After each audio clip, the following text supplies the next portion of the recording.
Hi friends, welcome to good morning kitchen Tamil. இன்றைக்கி நாம் என்ன பார்க்க போகிறோன்னா, ரொம்ப ஈஸியாக சிம்பிளாக செய்யக்கூடிய ஒரு ட்ரெடிஷ்னல் ட்ரிங்க்கு, நமக்கு நல்ல ரெஃப்ரெஷிங் தரக்கூடிய ட்ரிங்க்கு, பானகம். இது ஒரு நெய்வேத்திய ரெசிபியும் கூட. இந்த பானகத்தில் இனிப்பு, புளிப்பு, சுக்குனுடைய காட்டம், இந்த மூணும் சேர்ந்து தாங்க பானகத்துக்கு நல்ல ஒரு டேஸ்ட்டு கொடுக்குது. இதை எப்படி செய்யலாம் பார்க்கலாம். அதுக்கு முன்னால் நம்ம சேனலை யாராவது சப்ஸ்கிரைப் பண்ணாமல் இருந்தீங்கன்னா சப்ஸ்கிரைப் பண்ணிவிடுங்க. பக்கத்தில் இருக்க அந்த பெல் பட்டனையும் அமைக்கிடுங்க. இப்போ வாங்க வீடியோக்குள்ளே போகலாம். பானகம் பண்ணுறதுக்கு இந்த அளவுக்கு புளி எடுத்திருக்கேன். இந்த புளியை கொஞ்சமாக தண்ணி விட்டு ஊற வச்சுக்கலாம். இந்த அகலமான பாத்திரத்தில் துருவின வெல்லம் 1 கப் சேர்த்துக்கிறேன். வெல்லம் கரையிறதுக்கு தண்ணி சேர்த்துக்கோங்க. தண்ணி கொதிக்க வச்சு ஆற வச்ச தண்ணி சேர்த்துக்கிறேன். நீங்களும் அது மாதிரியே சேர்த்துக்கோங்க. வெல்லம் நல்லா துருவி வச்சுருந்தீங்கன்னா, இந்த மாதிரி பொடிச்சு வச்சுருந்தீங்கன்னா தண்ணியில் ஈஸியாக கரைஞ்சிரும்.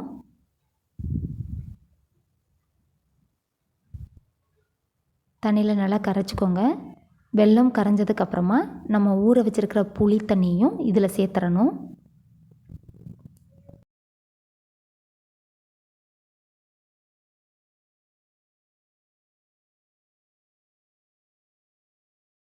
இப்போது ஒரு பாதி எலுமிச்சம்பழம் சேர்த்துக்கிறேன். ஏலக்காய் பவுடர், சுக்கு பொடி, கொஞ்சமாக பச்சை கற்பூரம் இருந்தால் சேர்த்துக்கோங்க, இல்லைன்னா பரவாயில்லை. இது எல்லாத்தையும் நல்லா கலந்து விட்டுட்டு அதுக்கப்புறமா இதை வடிகட்டணும்.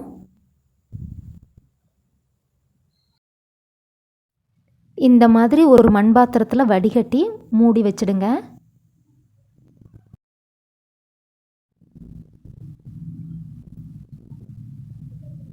ஒரு 1/4 மணி நேரம் கழித்து ஓப்பன் பண்ணிங்கன்னா நல்லா கூலிங்காக இருக்கும். அதுக்கப்புறம் ஒரு கிளாஸில் ஊற்றி சர்வ் பண்ணலாம்.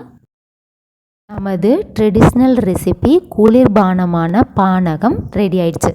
இந்த பானத்தை நீங்களும் ட்ரை பண்ணி பார்த்துட்டு கமெண்ட்ஸை கமெண்ட் பாக்ஸில் கொடுங்க. இந்த வீடியோ உங்களுக்கு பிடிச்சிருந்துச்சுன்னா லைக் பண்ணுங்கள், ஷேர் பண்ணுங்கள்.